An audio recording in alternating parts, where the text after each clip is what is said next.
हरा भरा जंगल एक अकेले गोलू को घेरे हुए है। उसका छोटा कद ऊंचे पेड़ों के खिलाफ स्पष्ट है। अपने छोटे कानों और सूंड के लिए उपहासित उसकी छाया लंबी खिंचती है, जो उसकी निराशा का प्रतिबिंब है। मैं इतना कमजोर क्यों हूं? क्या मैं कभी बड़ा और मजबूत नहीं हो पाऊंगा?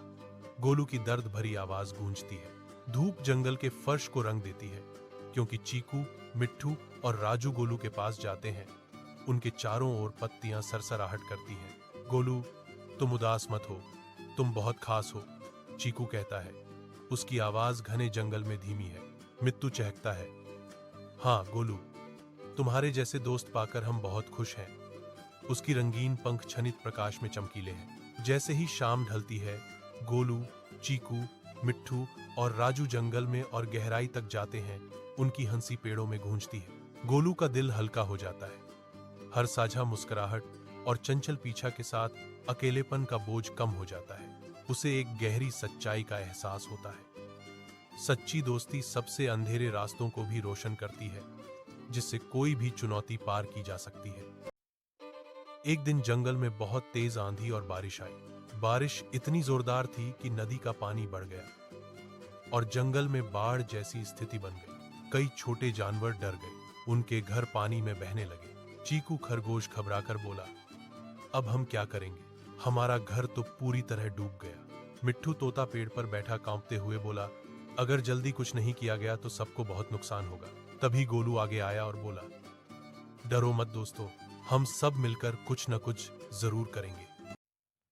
हालांकि गोलू खुद भी डरा हुआ था, फिर भी उसने हिम्मत नहीं हारी। उसने अपनी छोटी सूंड से बच्चों और छोटे जानवरों को एक सुरक्षित ऊंची जगह तक पहुंचाना शुरू किया। राजू कछुआ उसकी पीठ पर बैठकर दूसरों को रास्ता दिखाने लगा। गोलू ने देखा कि एक हिरण का बच्चा पानी में फंस गया है। बिना सोचे समझे गोलू पानी में उतर गया। उसकी टांगें कांप रही थीं, लेकिन उसने अपनी पूरी ताकत लगाई और हिरण के बच्चे को बाहर निकाल लिया। यह देखकर जंगल के बड़े जानवर भी हैरान रह गए। जिन हाथियों ने कभी गोलू का मजाक उड़ाया था, वे भी अब उसकी बहादुरी देखकर आगे आए और मदद करने लगे। कुछ घंटों की मेहनत के बाद सभी जानवर सुरक्षित थे।